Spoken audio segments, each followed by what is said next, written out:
Hello, hello, hello, and welcome to another episode of the Blue Oval Podcast. I am Ben Weissel, and joining me, as always, Garrett Zatlin. How's it going, man? Ben, I keep forgetting that everyone has off for MLK Day today. And so I went to the gym and I was like, why is everyone here at 10:30 on a Monday? And someone was like, well, it's because normal people have off on this day. I'm like, right, I forgot about that. So I hope everyone had a great weekend. Hope everyone's enjoying the long weekend. So yeah, that's all I got. As one of those normal people, definitely appreciated the day off. Slept in. My son actually slept in. It was a wonderful morning. So yeah, we're off to a good start. And it gave me a little bit more time to go through all the results from really our first big weekend of the year. From the indoor side. So we got plenty to talk about. We got transfer news to talk about. But first, before we do that, we are +2 on our Spotify ratings. We're up to 86. I think we're going to be at 100 in about a month or two. I think we could get there. A month and a half. I'm going to give us 6 weeks at least. We can get there. I think if we get it by the end of the indoor track season, that would be a good goal. I'm going to be a little more ambitious. I think we can get Okay. to let's say 6 weeks. So let's say Hey, basically I hope you're by right. March. By March, let's go with that. We have stagnated on the Apple rating, so we need a little movement, a little just prove that you're alive and listening to us. That's all we need. Why do you think that is? Why do you think there's nothing on Apple then? I have no idea. Maybe we're being shadow banned on Apple Podcasts. Yeah, I would ban us too. That's fair enough. All right, well, cool. So we got the reviews out of the way. Hey, leave us a 5-star rating and review, or even at this point 4-star. Just something, guys. I'd appreciate it. Just anything below that, maybe not. Then it's okay. You can skip it. But all right. So Ben, let's chat about some results. Actually, do we want to chat about news first? Let's talk about the biggest transfer news of the last week, and that is Amaris Tyynismaa headed from Alabama to NC State. I'm struggling to know what to call her. The great miler, the fantastic cross country runner, just the all around great runner. Is headed to the best team in the NCAA, who is coming off of back-to-back NCAA championships. The rich get richer, and Tyynismaa heads to a place where she's going to be going up against Caitlin Tui every day in practice, and you would have to believe that's only going to make her better, and obviously the team is going to be much better with her in it. So for those who aren't aware, Tyynismaa 4:09 for 1,500 meters, 4:33 in the mile, 8:55 for 3,000 meters, 15:33 for 5,000 meters. All-American in the 1,500 meters during the 2021 outdoor track season, where she was 7th. And then in cross country, she was 3rd at the 2021 NCAA Winter Cross Country Championships. And then I believe placed 9th. Yeah, 9th this past fall at the national meet. She's a stud. When she's healthy, she's incredible. Super versatile, super dynamic. Probably one of the biggest transfers that we'll have this year, maybe the biggest transfer.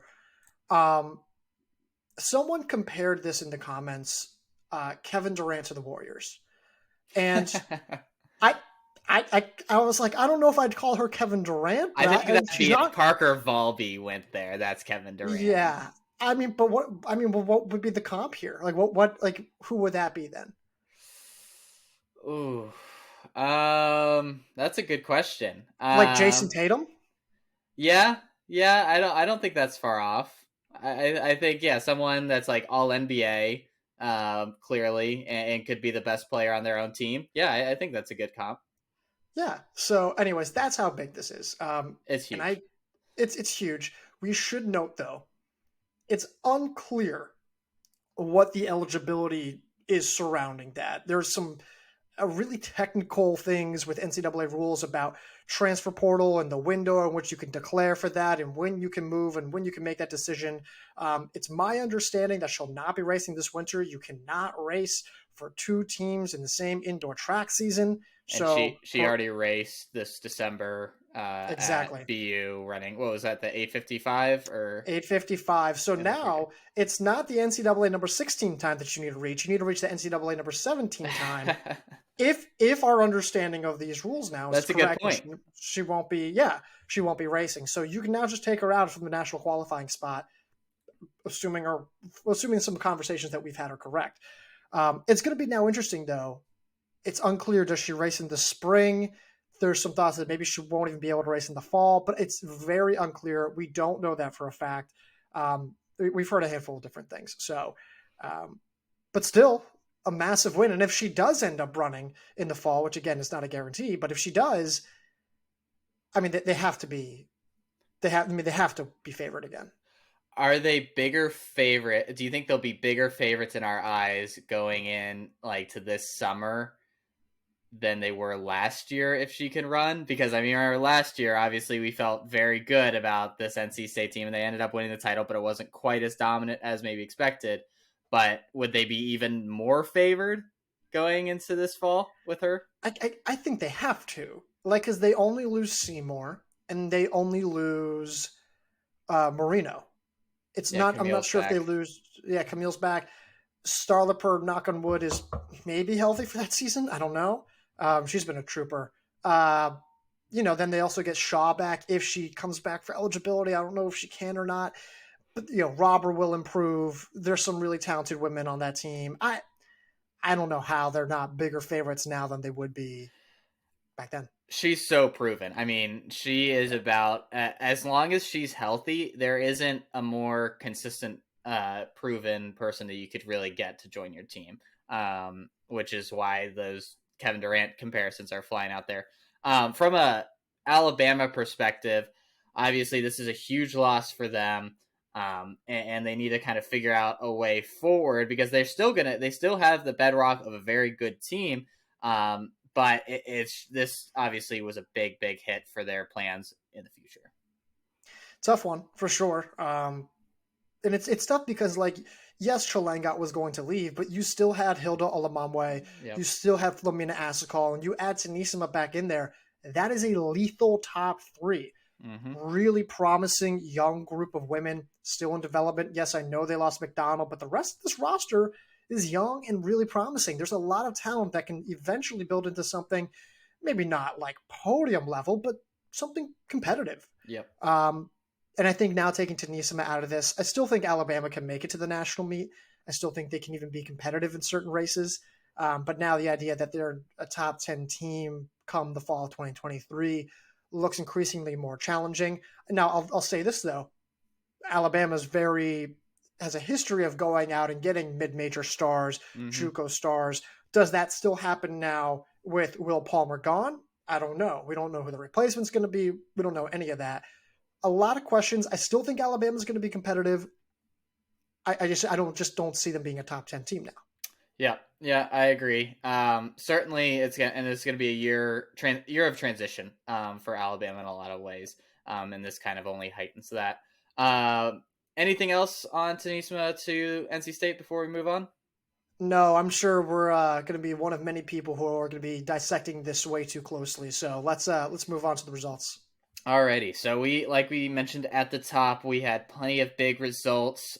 So we're going to go through as many of these as we can. Obviously, there were a lot of races across the country, but we're going to try to hit the biggest highlights, so to speak. So with that said, what was kind of the most surprising result for you when you looked at the results or were watching a race and saw someone's name pop up and the time next to it and be like, whoa, that's a little different than I expected? Yeah. I'm not entirely sure. I want to go one of two ways. I think I'm going to go Ellis and Wascom running 2:18 for 1,000 meters. There's one other race that I think you could maybe argue, but my challenge for Wascom this year was, there was not anyone better tactically than him last spring, specifically in the postseason. Phenomenal 1,500 meter runner, the defending and reigning 1,500 meter national champion. But his times are not at the equivalent of what you would expect from a Nagoose or a Cole Hawker. Mm-hmm. They're solid, 3:39 for 15, 3:56 in the mile, 8:35 steeple. Those are good times. But I said, okay, show me an elite time. Show me a time that matches the caliber of most national champions. And then he ran 2:18. Ellis, who is not eligible for this winter, was running unattached. He'll be eligible in the spring. 2:18 for the overall win. I mean, 2:18, I know it's on an oversized track, so it doesn't count. But even when you factor in all conditions best, that's still one of the fastest 1,000 meter times ever, point blank period. So wildly, wildly impressive stuff there. I figured it would be quick, that he could maybe run like 220-ish, 221 on a good day. 218 is a different level, though. Indeed, when you compare it to kind of the times that a lot of other men are running at this time in the 1,000, this is exceedingly quick. And like you mentioned, Wascom has been beating guys who have run much faster than him in the mile, in the 800, and like in these other events that you would expect him to be running faster in for an NCAA 1,500 meter champ. For him to go out and do this is a huge statement of intent, and I think in our minds is kind of the last question mark we had with him. We've seen what he can do tactically. We know he can beat great fields. It'll be a little bit of a different animal on the indoor oval rather than the outdoor, but we didn't have a whole lot of questions of it about his ability to win races. Running this quickly, you would imagine that a 3:55 or faster is coming in the mile, and as long as he does that, he's going to be qualified for indoor nationals, and it's hard to say that he wouldn't be the favorite or one of the favorites if he gets there, and he's done everything that he could this weekend to make us think that he's going to be that guy. I don't know if I'd say that he would be the favorite. I just think the mile's a little weird like that, where like unless you were Garcia Romo or Beatlescombe last year, I'm not ready to say he's the favorite, but I would agree. I'd say that, assuming he gets there, he'd be one of the favorites, partially because as great as he was tactically last spring, it just wasn't, we didn't really see that in the winter. He had not yet truly broken out. So I agree with you there. But Elliott Cook of Oregon, I kind of challenged him. I said, hey, who's going to be the guy for Oregon this year? Can they have like a guy, right? And Cook, after running 220, he might be the guy. And I really like that. I think 220 is a really great mark. I think this is a guy who on a really perfect day, he can run 146. I think he can run 355. I think he's really, really talented, underrated, and he keeps getting better. I like this result for him. I thought that was really solid. Yeah. And I mean, Oregon's going to need a guy to step up, either to try to score points for them individually or be that anchor in a DMR or something like that. And he could provide that option, which is huge for Oregon moving forward. I'm sure other guys will step up, but Cook, like we said, with Wascom and Ellis, did all he could this weekend to show that he's taking the right steps forward. So yeah, I agree with you. This was the most surprising result. It just the times were way faster than I think I would have expected coming into this weekend. What was the other race that you were maybe considering as the other surprising result? I'd say the Stanford men running in that sub 4. It's not that I thought Kai Robinson couldn't run under 4, or Cole Sprout couldn't run under 4, or even Thomas Boyden, but the fact that I guessed 356 for Robinson, he ran 355, and he did it like he was jogging in the park. Cole Sprout, he has a partial hamstring tear in late November, and he's like, yeah, I'm still going to run 356 in early January. Like, that's really impressive stuff. You got Thomas Boyden, 357. I think we knew he was talented. I don't know if I necessarily classified him as a miler based on his 5K, 10K results from last year and his cross-country success. Mm-hmm. And then John Lester, like, again, he was a good miler, especially at the prep level, but now a sophomore, all of a sudden makes this jump to a 358 PR. I always thought he was more of an 800 guy. And the craziest part is I don't know how much any of this means for these guys. Like, Robinson's a long-distance guy. Sprout's a long-distance guy. Boyden, maybe he's a miler, but I'd say he's still probably more of a long-distance guy. And Lester might still be at his best in the 800. We'll see. I think he's still more up in the air. But yeah, it was still impressive nonetheless. I think at the end of the day, this is maybe the most impactful for Stanford's DMR and the pieces that maybe are going to be better than we expected. But I agree with you. I think Robinson, was not stunning to me. I think 356 was a good prediction. Obviously, he beat that by a little bit. But what he's done at the end of races and the kick that he's had, it wasn't surprising to me to see him flash that ability in the mile. The fact that he did it so easily, it is a little startling, honestly. But I mean, this is a guy that we both think might be the best and most well-rounded distance runner in the country right now. And for him to do that, show that in the mile, I don't think is stunning, but he just might be like, we might be getting to a point where he's Morgan McDonald good in Mm-hmm. terms of his indoor season. I think he's starting to elevate to that level, which we don't normally see a non NCAA cross country champion do, but I think he could be following in those kind of footsteps. And they were both Aussie. Yeah, there you Um, go.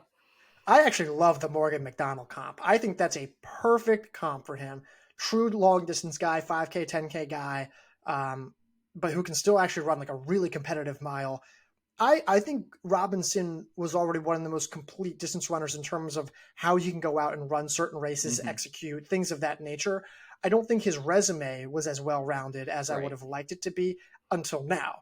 355 changes your perception of, oh, well, now he actually has speed.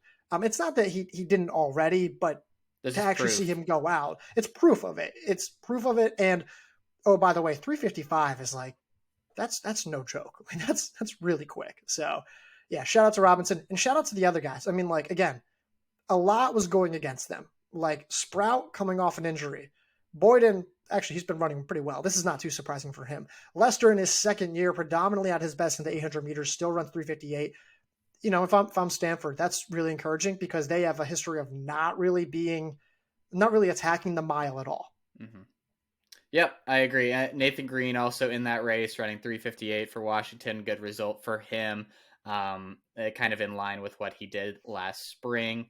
All right, let's move on. Most boring result. One that you just saw and were like, yep, this is exactly what I expected. Okay, you already know what my answer is going to be. So how about you go ahead and you take this? I think is your answer Juliet Whitaker running 202? Yeah, Okay, yeah, that's that's it. what I was thinking. So I almost was like, maybe he'll go with Kieran Lum because he just loves Kieran Lum. Well, I do But love Kieran Lum. but yeah, Juliet Whitaker running 202 looks like the exact same runner that we saw as a high schooler last year. Was poised, confident, and just looked like in a different class, even against pro runners and fellow elite collegiate runners, running 202 for the win. Just picked up right where she left off, and that's just such a great sign for someone entering their first collegiate indoor season. You don't always see that high school phenom translate right away. We even saw it with Tui. It wasn't that first year wasn't exactly as we maybe expected it to go. And for her to just pick up right where she left off is such a huge mark to put down. And now you really got to consider her very strongly for that title moving forward in March. I mean, like, I watched the race and I was like, she's just so much better. She's just flat out better. She beat Lori Barton, who was relentless in the end of that race. Like, Barton gave a nice, good effort, but I mean, it was just clear. Whitaker sat on for the roughly the first 400 meters, took over for the second lap. She was just stronger, and it was just, that was it. Like, that just kind of was what it was. Barton's a really talented runner. To take her down, I think, is a pretty big deal. But yeah, I mean, she wasn't pushed, and so I think, hey, later in the season, month and a half from now, she comes back to a 300-meter oval. She gets more competition. I could see her running 159 for sure. Oh yeah, absolutely. And I'm just fascinated to see her in a little bit of a deeper field where she's going up against 2 or 3 women like Barton was doing. I think that'll probably be the next step, even more than just running a quicker time, because I think we both agree she has that in her more than likely. So yeah, a great first race for her though, for this indoor season, and really exciting runner to watch in the future. And the current as well. Let's move on to the next question. Most impactful result. So impactful can be whatever you want it to be, whether from a team perspective, from a title perspective, whatever you think. I do think the impactful portion of this is the men's 1,000 meters, because I do think Wascom again changes the narrative of what he's actually capable of. But I mean, in terms of who could win a national title, it's Kieran Lum. Yeah. I mean, 743. I mean, he stuck on those pacers, and then he hit the gas more, and he gapped Sam Prackle by almost 7 seconds. He ran 7:43 all alone. It was so impressive, and I was so thankful for him making me look so good. Yeah, what he was able to do once the Pacers went off is probably the scariest part of his race, because it was almost like they were holding him back. And to feel like he could have sped up earlier and had that much juice left is wild for someone running 7:43. Obviously, we've seen him, or he came in to Washington with a lot of good times, and this was just such a good validation of those times. And I don't know if I'm ready to put him in the title conversation, but one more race like this, and I think you almost have to put him in there. I am absolutely putting him in the title conversation. I just think like his resume is already so dynamic, so well rounded. He is at his best in the 3,000 meters. I've said that before. I think he would actually try to go and be fresh for it. I think he has the mile speed for it. I think we just saw like he ran 7:43 and wasn't really, yes, he had pacers, but he wasn't pushed. Like, I don't know, I could see him running 7:41 and being competitive with Nico Young and being competitive with Kai Robinson and, all these guys who I'm probably just forgetting off the top of my head, Charles Hicks. I think he can win. I don't know if I'm saying he's like the favorite, but I think he can win the national title. Yeah, and especially if he goes in fresh. We haven't seen that a whole lot with guys in the 3K, because normally they're qualifying in some other event as well.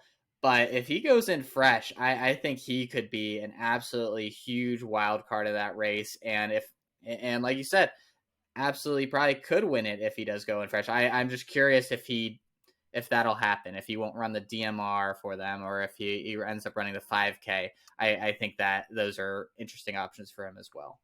I don't think he runs the DMR. There's just way too many guys on that roster who could easily run those legs. I don't see why they would put him in there. I could see him trying the mile 3K, but I don't really know if you're Lum. It's like, would you really want to try to attack a mile race that you're probably not quite as strong in relative to, the 3K, and then try to double back for the 3K? Maybe he does. I don't know.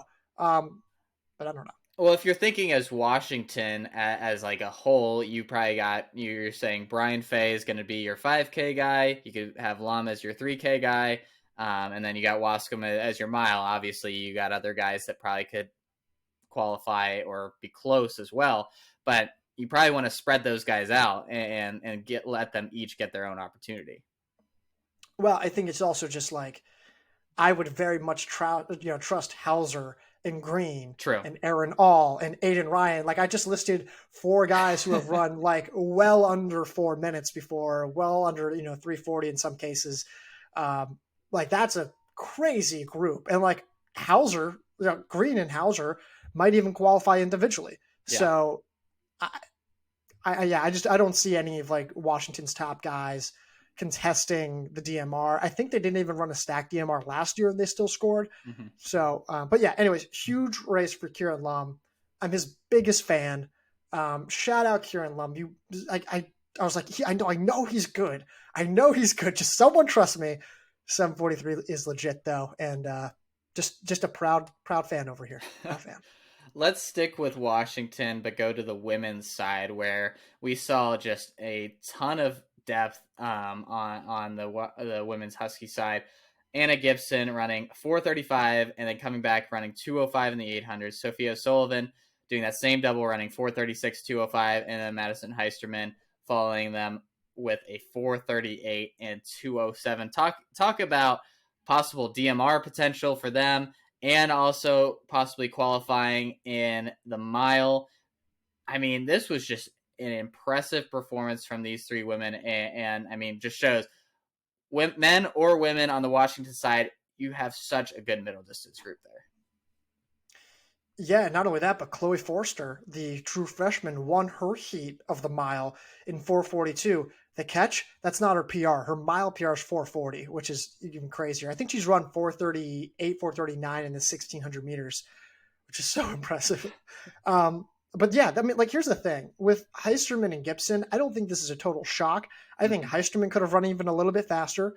So O'Sullivan, we knew like she was beginning to pick up some momentum, some steam, but for her to actually deliver a 4:36 mark is really encouraging. She's been kind of like we know she's talented, but she just has never really gotten to this level before until now, until last spring. Yeah, I'm encouraged. I do feel, and I'll just say this, I do feel like every winter we go into this, we're like Washington's DMR, Yeah. watch out for, and then it never quite gets to where we think it can. Um, but still super impressive. Like to actually have O'Sullivan step in, no Forrester can still be, a factor in that. No Heisterman can still be there. I guess the question now is, okay, can you qualify for the national meet? And I'd have to go and look back at what the women's mile, like what that cutoff usually is, at least as of last year. Yeah. And then also like what kind of factor can you play on the national stage, and how much faster do you have to be? Yeah, I mean, I would imagine it's going to be a few seconds faster. Like, I don't think you don't think Gibson's qualified, right, with 4:35. Oh no, I think she could. Hold on, let me pull it up from last year. I already have Tfers open real quick. So the top 16 times in the women's mile, you had number 16 was 4:34.89. And I think Bailey Hertenstein was the last woman into the mile at 4:35.22. Yeah, so she's not making it with 4:35.4. So I mean, I think you're gonna Oh, have to maybe. run 4:34 at least probably this year would be my guess. Uh, yeah, maybe. I mean, I don't know. Like, I don't know what the argument is for the women's mile to be that much faster. Like, here's the thing: I don't know if the women's miles, like all that great this year. Yeah, It's not deep and it's not top heavy.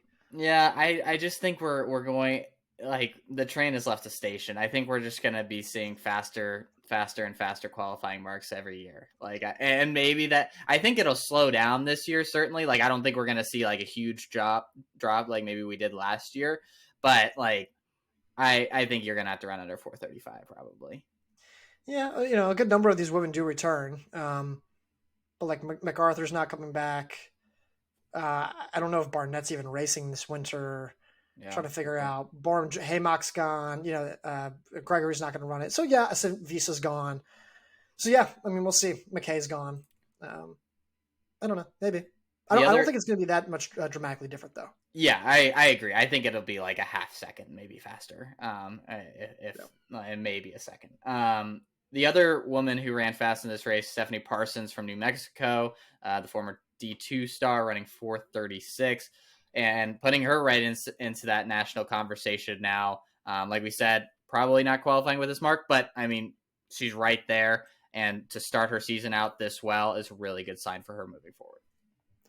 I really like her. I think she's great. Was awesome at the D2 level. Showed a lot of promise towards the tail end of last spring. Ran 9:16 3K PR in December. She's stacking fitness. She's Mm-hmm. clearly very fit. I think her tactics and the way that she understands the nuances of racing is really refined, really solid. She has a lot of momentum on her side now. I think this 4:36 mark kind of like forces us to put her into a new tier, a new level. I mean, also isn't nationals in Albuquerque this year? I was just thinking about that because I remember it was a few years ago that it was the COVID year that I was supposed to It be was there, right? COVID. And Yes. I remember we were writing about that. Yeah, it is in Albuquerque this year. So Just saying. if you're good at altitude, if you're a strength based runner, might be handy this year. So yeah, I don't know, but I do like Parsons a lot. I don't think that's where she stops. I think she runs 4:34 this year. And whether or not that gets her into the national meet, according to you, I guess not. But I think if she well, runs 4:34, she makes it. That's why I said all right, that. all right. Well, I don't know how high or low in 4:34 you need to be, but all I'm saying is, yeah, I just like Parsons. I think I think the past year of performances would subtly show, hey, she's making some progress here that should not be dismissed. I agree. All right, we're gonna do a few quick hitters before we wrap up. Imogene Barrett, 2:04 in the 800. Aiden Troutner running a converted 3:56 in the mile, and then we saw Lexington Hilton and Michael Power run 3:58 in the mile. Quick thoughts on those races? Well, let's talk about Barrett real quick. There's not a reason for her to attack the 800. She should go mile, right? I think so. Like the 800 is going to be so stacked, and we keep saying that the mile's wide open, but eventually we're going to recommend like half the Yeah, 800 and half the 3K yeah, runners to run the mile, and it's going to become stacked. But I agree. I think this is just a good showing for Barrett at the beginning of the season before she focuses on what should be her main event. yeah. I don't know if we have so much influence to the point where we're No, dictating but national meet I fields. also think like coaches are thinking about this too. Like they're thinking Yeah, about how they can score the most points, how they can put I their agree. athlete in the best position to do well. But and I'm sure they're talking amongst themselves as well about this. So I will be curious to see. I guess we'll know in the next few weeks maybe what direction people are trying to go in. Well, I think not only that, but like I feel like Florida could have a competitive DMR. They usually True. do. And if they want to field a DMR, it makes so much more sense for Barrett to do the mile DMR double rather than the 800 DMR double. It just makes more sense. Mm-hmm. Especially if, they get Volby to get them a national qualifying mark, and then Volby just focuses on the Right. 5K, 3K double. So that's why I kind of think like it's not just like, hey, Barrett, the mile's more wide open than the 800. I think they want to score points for a team title, obviously, and Barrett can help them with that in a double with the DMR. So that's kind of what I think there. Yeah, I agree. The other results, Troutner running 3:56, really good performance from him. That converted 3:56, really good time. He's been showing flashes, I feel like, over the last year or so, whether it's on the grass or the track. And this is kind of the best example of him showing those kind of flashes of his talent that I think we've seen for a little bit. So I don't know if this will be where he ends up. I could see him being a really good 3K runner ultimately, but still a very good performance. Yes. I was surprised by that. How surprised were you when you saw that Troutner ran 356 50, converted? 50, yeah, converted to 3:56. I was surprised. I think if he would have run 58, I would have been like, that sounds about right. Yeah. 3:56 is about a second or two faster than I expected. Yeah. He's a great strength based runner. And I think, like you said earlier, altitude races, even in the mile, they are more strength based, right? They just kind of are. I want to see him go down to sea level and kind of see like how far under 4 he can do there. This is not to say that it's not a great time or a great performance. It certainly is. But I do think it just favors more of his strength, and that's Mm-hmm. totally fine. I think if he runs, and I think they have another BYU meet later in the season.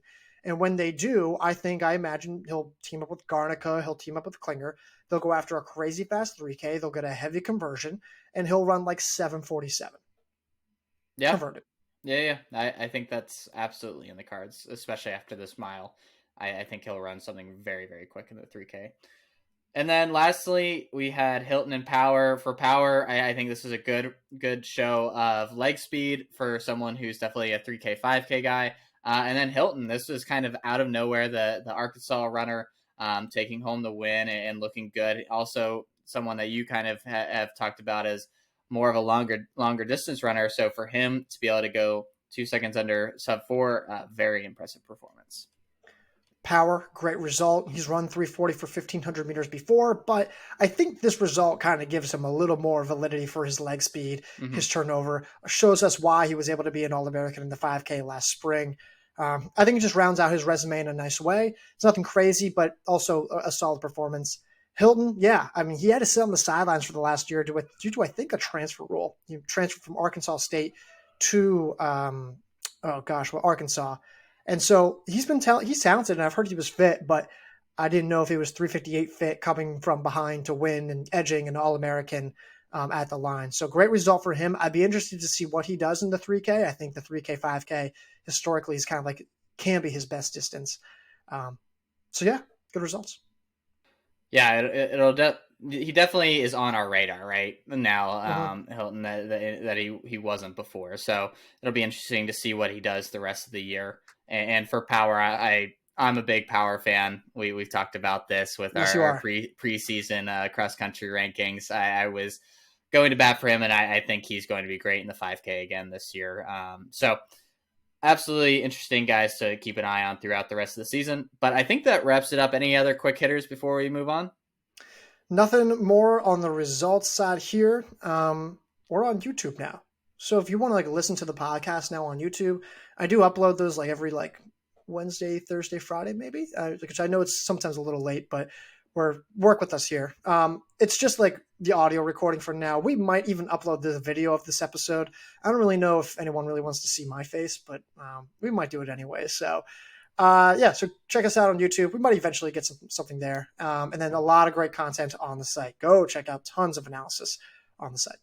People want to see your confused / disbelief expressions when I say something irrational. I think people would want to see that. No, because that applies more to me. And it's your expressions in disbelief when I say something dumb and unusual. So yeah, if you want to see our dumb faces, I don't even know if I am going to eventually upload this, maybe just because I'm self-conscious, who knows?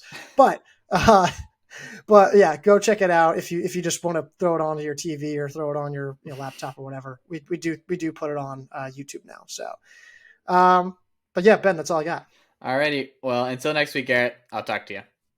I'll talk to you.